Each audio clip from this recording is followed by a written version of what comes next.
What's up, everybody? It's Matt10. Hey, wanted to come out with the newest set of sliders I've got here. Basically, I'm just redefining what I had before, and I'll include a little bit more info as I go through it here. The user is going to be the same as the computer, so I did move a little bit quick on this screen, but on the computer side, I'd go a little bit slower. Really biggest difference is pass error. We've got them at 70.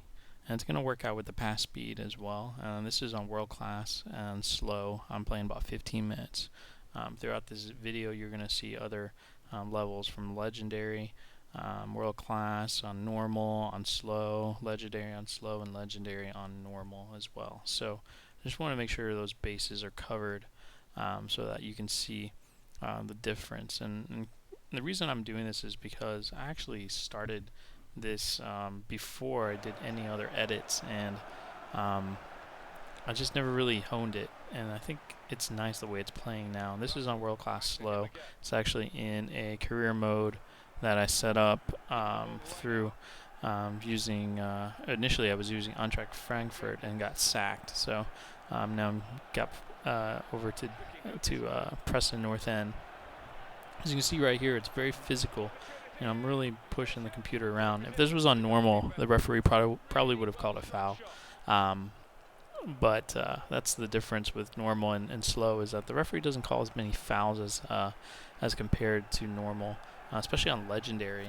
There's a lot of room for fouls there.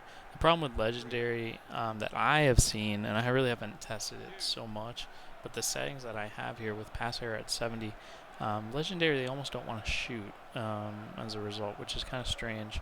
On top of that, the pace is a little crazy too, especially because I've got this on slow settings in terms of acceleration and speed at 48 apiece, and what that allows is basically to take advantage of inertia.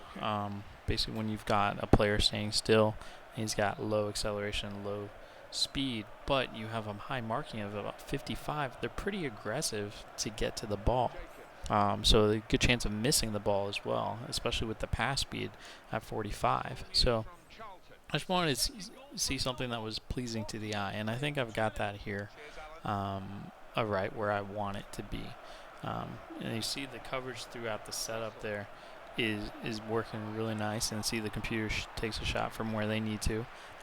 But it's still pretty cramped. I mean, width is at 20, guys, so this is a lot different than what I usually have set up with 100 or 70.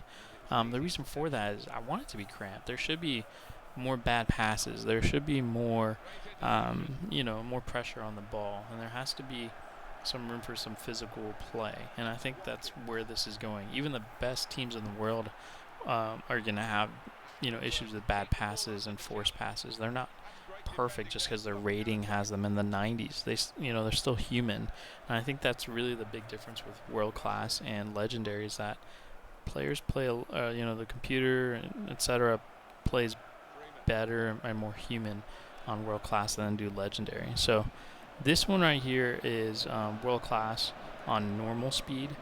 So pay attention to the pace of play. It still actually runs pretty nice to what you can see. I like the way it's set up because it actually does get players quicker to the ball. The ball does move, a little bit faster as well, which is probably, if it's aesthetics you're worried about, then yeah, you're going to see the ball move a little bit quicker than the players sometimes. I think it would be my only thing. On top of that, I've got 60 frames per second, and I'm sure most people do as well, if they're playing PC or any version. So, it's pretty. That's what you get. It's pretty smooth. So it doesn't really have any room to not show its errors. If it's too fast or too slow, in terms of how the ball is coming to the player. So, what I wanted to show here was just a little bit more clips of it on world class, and just want to see how it's all going to blend together.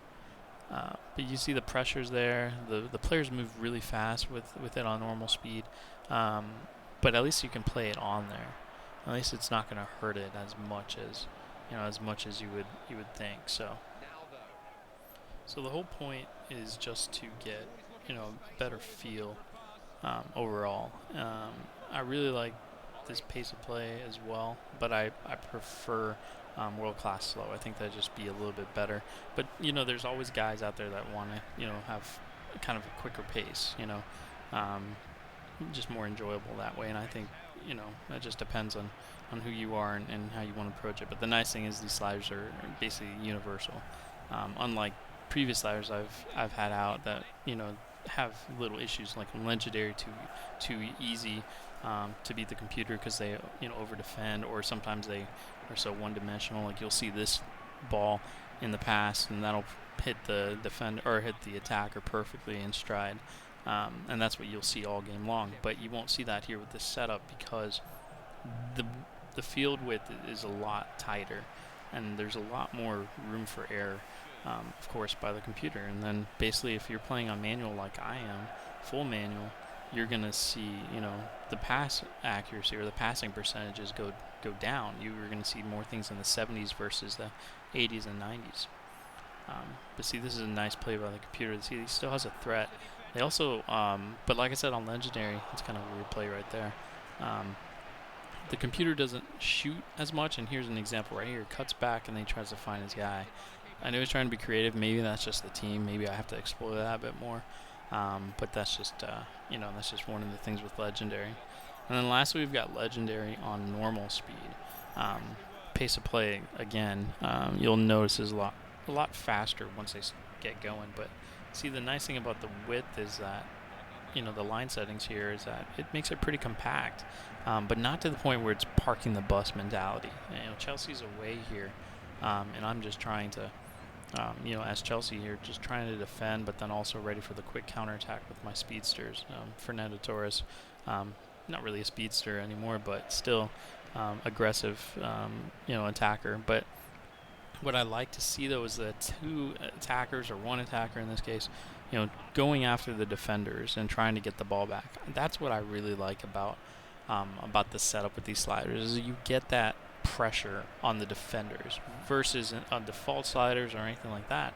There's not pressure on the defenders, which is not natural. You can't just be sitting back hoping for them to come at you. They're going to come at you, but you still have to, still pressure throughout the field. Here's a kind of cool play right here. Is just this is again on normal. On Legendary, you're going to see a lot more fouls on normal and Legendary. And here's a great play right here. So that's the way I'm going to end it, guys, with a nice goal by Cahill. Like, comment, subscribe. I hope you enjoy these sliders, and let me know what you think. All right, guys, have a good one.